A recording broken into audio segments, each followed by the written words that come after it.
So ma'am ఇప్పుడు కొత్తగా మనం వింటున్నాం ఈ ప్రెగ్నెన్సీ టైంలో డయాబెటీస్ వస్తుంది అని చెప్పి, అంటే నిజంగానే ఈ డయాబెటీస్ అనేది వస్తుంది అంటున్నారా? అవును, ఈ మధ్యకాలంలో లేడీస్లో ఎక్కువ శాతం డయాబెటీస్ ప్రెగ్నెన్సీలో చూస్తున్నాము.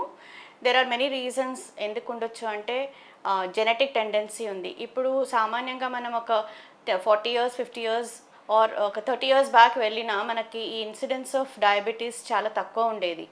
ఈ కాలంలో ఈ మధ్యకాలంలో మనం ఎక్కువ శాతం ఎల్డర్లీ పీపుల్ జస్ట్ 30-40+ ఉండే వాళ్ళలో డయాబెటీస్ ఎలా చూస్తున్నామో అలాగే ప్రెగ్నెన్సీలో కూడా మనం డయాబెటీస్ అనేది ఎక్కువ శాతం ప్రెగ్నెన్సీలో మనకి తెలుస్తూ ఉంది. That could be because of the genetic tendency which they have, or otherwise it could be because of the lifestyle changes which they are having, lack of physical activity, and also because of the increased incidence of PCOD. So అంటే ఇప్పుడు ఈ మనకి సాధారణంగా pregnancy టైంలో thyroid వస్తుందని తెలుసు. Pregnancy తర్వాత thyroid వెళ్ళిపోతుంది, మెడిసిన్ యూజ్ చేయాల్సిన అవసరం లేదని కూడా కొంతమంది అంటుంటారు. సో అంటే ఇప్పుడు ఈ డయాబెటీస్ ఏదైతే ప్రెగ్నెన్సీ టైంలో వచ్చిందో అది లైఫ్ లాంగ్ కంటిన్యూ అవుతుందా, లేకపోతే థైరాయిడ్ లాగానే మనం మధ్యలో ఆపేయొచ్చా? సో ఫస్ట్ ఆఫ్ ఆల్ మనకి హాస్పిటల్లో పేషెంట్స్ వచ్చినప్పుడు యూనివర్సల్ స్క్రీనింగ్ అనేది చేస్తున్నాము. సో ఫస్ట్ టైం ప్రెగ్నెన్సీలో వాళ్ళు చెకప్ చేయించుకున్నప్పుడు వాళ్ళ బ్లడ్ షుగర్స్ అనేది చెక్ చేస్తాము. అండ్ బ్లడ్ షుగర్ లెవెల్స్ ఎక్కువ ఉన్నాయి ఫాస్టింగ్లో అంటే అప్పుడు వాళ్ళకి స్క్రీనింగ్ టెస్ట్ అనేది ఇస్తాం. స్క్రీనింగ్ టెస్ట్ అనేది ఒక గ్లూకోజ్ వాటర్ తాగించి వాళ్ళకి 1 hour తర్వాత 2 hours తర్వాత వాళ్ళ షుగర్ లెవెల్స్ ఎలా పెరుగుతాయి అనేది చెక్ చేస్తాము. సో ఈ ఫస్ట్ టైం డిటెక్ట్ అయిన వాళ్ళు ప్రెగ్నెన్సీలో షుగర్స్ హై ఉండి ఫస్ట్ టైం డయాబెటీస్ అని డిటెక్ట్ అయిన వాళ్ళలో షుగర్స్ అనేవి మామూలుగా తక్కువనే ఉంటాయి.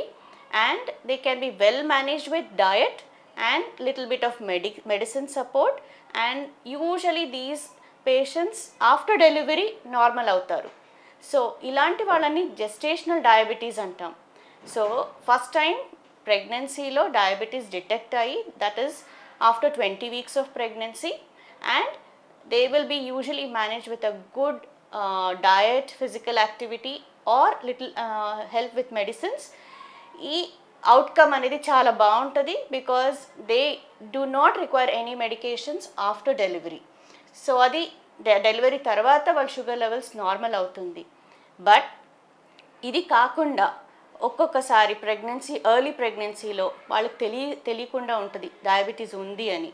మనం టెస్ట్ చేసినప్పుడు బయటపడితే హై లెవెల్స్ ఆఫ్ షుగర్స్ ఉన్నాయి అని తెలిస్తే వాళ్ళు ప్రీ జెస్టేషనల్ డయాబెటిక్ అయి ఉండొచ్చు. అంటే ఈ డయాబెటీస్ ఉండేది వాళ్ళు తెలియకుండా ఉండి ప్రెగ్నెన్సీలో మనకి అది బయటపడి ఉండొచ్చు. సో ఇలాంటి వాళ్ళు హై షుగర్స్ ఉంది అన్నప్పుడు వాళ్ళని we have to track them and give them good dietary support and consult with a endocrinologist లేదా ఫిజిషియన్ దగ్గర పంపించి ఎవ్రీ ఆల్టర్నేట్ డే లేదా ఎవ్రీ డే మనం షుగర్స్ మానిటర్ చేసుకుంటూ combined consultation with the gynaecologist and endocrinologist ద్వారా we have to get her sugars back to normal.